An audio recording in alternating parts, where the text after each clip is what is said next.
Hello and welcome, I'm DDF Racer, and today I'm going to be taking you through my highlights from round 3 of the virtual Le Mans Cup season, the 2 Hours of Imola. For those of you not familiar with the VLMC, it's an online sim racing championship for rFactor 2 consisting of 8 mini-endurance multi-class races. Throughout the season I'll be driving this car, the number 67 Aston Martin for Zansho, but also taking part is the much faster LMP3 prototype class. Both classes score their own separate points but share the track at the same time. Now, heading into Imola, I was determined to make amends for the previous 2 races with a scruffy wet weather performance at Sepang, which resulted in a penalty, and a storming comeback drive cut short of the Nürburgring by technical difficulties. I hadn't really got the results I felt like I deserved this season, but sadly in qualifying I just couldn't get on the pace, and despite setting some of my best laps at this track, could only manage 15th on the grid. There was some hope, however, as the field was incredibly tight and another 3/10 would have jumped me up to 7th, but still behind my teammates Olivier Fortin and James Johnson, who started 5th and 4th respectively. The winner of both races in GT3 this season, Lorenzo Arisi, put in a stonker of a lap and claimed pole, with Lazaros Philippakos starting from the front for Speedy Mite in the LMP3 class. Now in the VLMC, all races start with a formation lap where the cars follow each other under the pit lane speed limiter at 80 km an hour.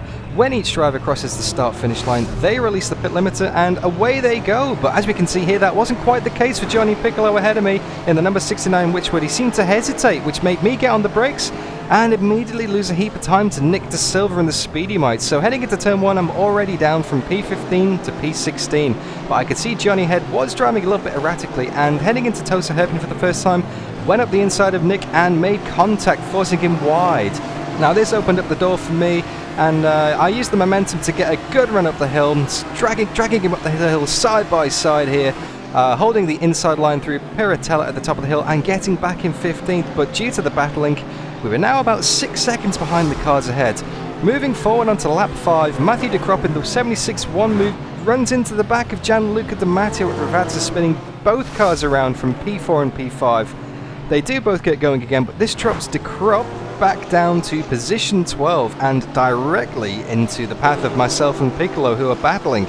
Now Piccolo gets a run down the main straight on lap 6, and heading into turn 1 he's looking at the outside of De Crop, but De Crop doesn't give him enough room. He moves across under braking, tags him, puts Piccolo on the grass. Piccolo spins and I run into the side of him, making contact, and to add insult to injury, get a tag from Nick in the Speedy Mite from behind. What an absolute mess, massive damage. Got to come back to the pits. Let's take another look riding on board with Nick De Silva though. Heading into turn 1 you can see the 2 cars ahead making contact and me and the Zansho not quite sure where to go. I can see Piccolo spearing off to the left of the track here, and at this point I think I'm safe. I'm going to go for the gap at the apex. However, he does start to get a tank slapper and spear back towards the apex. Now there's not much I can do at this point really. You know, if I slam on the brakes, if I try and avoid it, I'm going to lose control of the car or get rear-ended by Nick anyway in the Speedy Mite, you know. It's pretty much inevitable, unfortunately. It was going to be contact, there was always going to be contact, but it's not what you want really. It's just massive damage on the car, steering's gone. Let's take another look on board from Piccolo. See the accelerator inputs on the bottom left. He just tries to wheel spin it round to try and get the car going again, but unfortunately just can't save it. Should have locked the brakes, but hey, hindsight's a wonderful thing. But ultimately that means heading back to the pits for damage repairs. So yeah, me and Piccolo both now heading towards the back of the field. Piccolo only has 47 seconds of damage, but I'm back down with 102 seconds of damage, which puts me absolutely dead last in P23 in the GT3s. And to just make it even worse, as soon as I come back out of the pits, directly into the path of the LMP3s as well, so I'll just have to move over, just give up the time. It's still early days in the race, so the LMP3s are just still close together. Just have to get offline and lose even more time, and just compounds the injury in the race. Moving on to lap 11, I am making up a few positions. A few people ahead of me are starting to retire and make pit stops. And by lap 22, I'm actually up to P19 as I cross the line, which is not bad, just got to hang in there, keep getting positions. But lap 24, heading into Tosa, I can see the first and second position in class for LMP3s coming through. Lazaros Philippakos and Luca Berg both going at it in the Speedy Mites for the lead of that race. Moving on to lap 30, Arjen Veltens has a little bit of a spin in front of me in the LMP3, which is about as exciting as it gets from my perspective, but it's an unwelcome distraction as I'm trying to claw back some lost time from the incidents earlier. Meanwhile, out in front in GT3s, Arisi, the championship leader, has a gap of about 7 seconds to my Zansho teammate James Johnson. However, James is holding the gap and aiming to stop the Waveframe esports driver from getting 3 wins out of 3 this season. In the LMP3 class, the other Waveframe car of Simracing is now up to 3rd past Greg Hall in the Speedy Mite and hassling Burke all over the back of the Speedy Mite, whilst Philip Arcos is still holding a decent lead out front and leading the race. Moving on to lap 31 though, there's a rather strange looking moment as my car seems to veer off to the right of the track coming up the hill there. Let's take another look on board. Round Earth theory confirmed. Oh no. So yeah, screen freeze. Now, at this point of the race I was beginning to become a little bit concerned as this could potentially be a repeat of the technical issues from the last race at Nürburgring when I had a software crash running in 7th place with 12 minutes to go. Now before this race I'd spent several hours trying to prevent this kind of thing happening again, so yeah, you can imagine my nerves right now. All I could do was cross my fingers and just hope it was a one-off really. Moving on to lap 35 though, and drama in the pits. Arisi comes in but drives straight into the back of the parked car of Andy Dixie. Huge damage to the front of the car and just facing sideways on pit entry. My teammate James Johnson comes past to take the lead of the GT3 race. Wasn't expecting to see a car sideways in the pits. Well, when I say James took the lead, almost. Turns out that Eric Strana didn't change his tyres at the pit stop and is double stinked in those tyres, which saves him about 20 seconds stationary and gives him the jump on the other GT3s. Eric now finding himself in the lead after only a couple of hours prep heading into the event. Skipping ahead to lap 37 though, time for my second pit stop. By this point of the race I'd make it up to 15th position, so I was hopeful of getting some more positions back, maybe even a top 10. Lap 38, and I come back out in 17th, but directly behind Johnny Piccolo, the guy from the instant earlier in the race. Get a good run down the main straight and send it up the inside into turn 1. I didn't want to get involved in another crash, so I was hopefully getting a clean move done, and away we are, back up to 16th. However, more than half a lap behind Jean-Paul Van Eerle, but, you know, head down, get some fast laps, you never know. At the same time that all this was happening, the LMP3 battle at the front was tightening up big time with Philip Arcos still leading, but first to fourth nose to tail with Burks, Miriglio and Andonovski in close pursuit. Anybody's race as the round of pit stops approached, but lap 43 heading onto the main straight, Philip Arcos, who has made his pit stop, is coming around to lap me, and it's at this exact point rFactor 2 decides to go all rFactor 2 on me. Don't run wide, Dan. There we go. Keep it to the right hand side. On your left. Still there, clear on the left, all right side's clear, you're clear on the left, right side's clear. The bodywork's in pretty bad shape, we might need to fix that. Your right front's punctured. All right. Okay, I don't know what just happened. Still there, right side's clear. Screen freeze on the main straight, LMP3 turned into me. Philip Arcos. Blue flag. The car behind's a faster class. The gap to... Car is absolutely toast. I'm right hand side down by 90 degrees and someone just gone into the back of me again. Yellow flag, keep your wits about you, mate. Left side's clear. Front left puncture. Okay, so let's take another look at that then, shall we? Coming out the last corner, I get lapped by Philip Arcos and he turns in on me and just tags us both and sends us into the barrier. It's just unfortunate. And there's Eric Strana, leader of the GT3 class. I also take him out as well. But have another look here. You can see me heading towards the right-hand side of the track, just out of control, not knowing where I'm going, and just contact, sending us both spinning round into the barrier. Just one of those things, unfortunately. Running on board with Philip Arcos, you can see he just takes his normal line and gets a tap, then sees a spinning Zansho in front of him. Riding on board with Eric Strana from behind, he can see all this carnage unfolding ahead of him, sees the contact, keeps to the inside, and then, yeah, I spear across the track all in front of him, just take him out of the race as well. To be fair, I should have locked the brakes, and that's also on me too. We do all get going again, but I have some significant damage at this point, as you saw from the live stream replay there, and I've just got to try and drag the car back to the pits. But coming up, steaming up behind us, my teammate James Johnson and also Arjen Veltens in the LMP3 is looking to lap him under the yellow flags, which is very risky, threads the needle.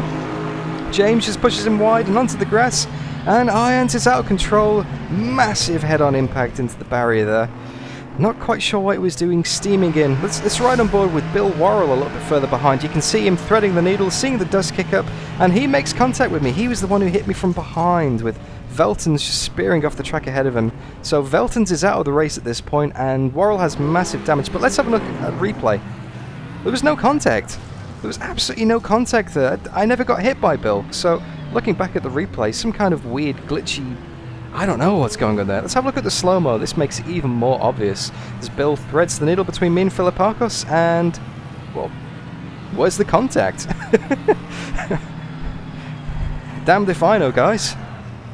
Anyway, race director Sean Jacobs calls a Code 80 virtual safety car and everyone's cruising around. Gives me the chance to get back to the pits safely and get some more repairs done, but this time I'm stationing for over 3 minutes. My race is well and truly done at this point, unfortunately. Lap 46, I come back out of the pits down in 17th. Now, I would gain one more spot up to 16th after the eventual retirement of Eric Strana, but not without a scare or two on the way, thanks to a massively loose rear end because of the damage on the car. Somehow managing to save this huge slide. Code Brown, guys. Don't know how I saved that one, but very disappointing and anticlimactic end to the race, as 16th is as far as I get, a full lap and a half behind the next car, and ultimately 4 laps behind my teammate James Johnson, who would ultimately go on to claim victory in the number 62 Aston Martin. After the field settled down, there wasn't much pressure from behind, with Strana out the race and Arisi down the field after his pit lane crash. The championship leader eventually clawing his way back up on lap 50, passing our friend from the previous race, Mikolaj Malichki, around the outside of T1. On lap 65, he would also get past Ozgur Benzies and a relatively straightforward slipstream overtake down the main straight, and shortly afterwards heading into the rFactor corner at lap 66, a rather unceremonious tap on the rear left of Nick De Silva for 4th position on the last lap. Slightly further down the field, my other teammate, Olivier Fortin, started 5th and had to serve a 60-second penalty at the start of the race, was fighting his way back up, but on the last lap got pushed wide onto the grass and into the barrier by Paolo Tadolini for P8. He would get going again after a 360 spinorama and hold on to the position. But in summary, as I crossed the line, not a great race. Not a great race, getting caught up in a few incidents which I'm not sure really could have avoided. P16. Not what I was hoping for. Bit of a scruffy race overall too, with lots of good battles, but also lots of incidents throughout. I'm sure race director Sean Jacobs will be reviewing a lot of footage before the next race. But yeah, heading towards the front of the field, it was Luca Berg who took the overall win and sealed the LMP3 victory. The Speedy Mite Racing 1-2-3, which looked like it may have been on the cards earlier in the race, turned out not to be though, with Timotej Andonovski putting in a great drive to take P2 for Team Rookie Monsters. And the winner of the previous race, the number 39 Caspian Motorsports, with Semi Celik at the wheel, rounding out the podium. In GT3, James Johnson in my sister Zansho car took the win after some good fortune, seeing competitors Lorenzo Arisi and Eric Strana fall by the wayside, with Mantis Rakers come home in P2, making it 2nd place finishes in both classes for the Team Rookie Monsters cars, and Daniele Brambilla taking 3rd for number 51 Witchwood RPM Esports Aston Martin. This was definitely a race of attrition though, with several non-finishers and both class leaders thanks to myself. Eric Strana and Lazaros Filipakos in the number 97 Go Team Racing Aston Martin GT3 and number 10 Speedy Mite Racing Norma M30 respectively. So how does this all affect the championships? Well, the number 33 Team Rookie Monsters car currently has 80 points and holds only a slender 4-point lead over the number 5 Speedy Mite in the LMP3 class. Great consistency from the top 2 finishing on the podium in all 3 races so far, although the number 39 Caspian Motorsports car isn't too far behind on 61 points with a couple of podium finishes of their own. In the GT3 class, this race win sees James Johnson in the number 62 Zansho take the lead of the championship from Lorenzo Arisi's Waveframe Esports number 87 Aston Martin, but only by 2 points. James's consistency of 2 second places and a win being the key here so far this season, and despite getting caught up in my incident at the start of the race, Nick De Silva jumps up to 3rd on the standings courtesy of a 5th place finish in the number 83 Speedy Mite, although with only just over half the points of the championship leader. Another disappointing result for myself sees me slipping further back in the standings, now down to 11th place with only 26 points. I could torture myself by thinking what if or what could have happened, but that's not really going to help, and all I can do now is just keep my chin up and try to make the most of every single remaining race. However, I won't actually be here in a month's time to participate in round 4 unfortunately. Due to real world commitments, I'll be handing my number 67 Zansho Aston Martin over to one of my teammates for the next round in Sao Paulo on the 25th of January. I'll definitely be doing a highlights video though, so make sure you tune in for that to see how the championship develops. But I'll be back in the car in a couple of months on the 22nd of February for the 2 hours of Sebring, which I will be streaming live. Make sure you subscribe to see that. Thanks for watching these highlights, and I'll hope to catch you all in the next race.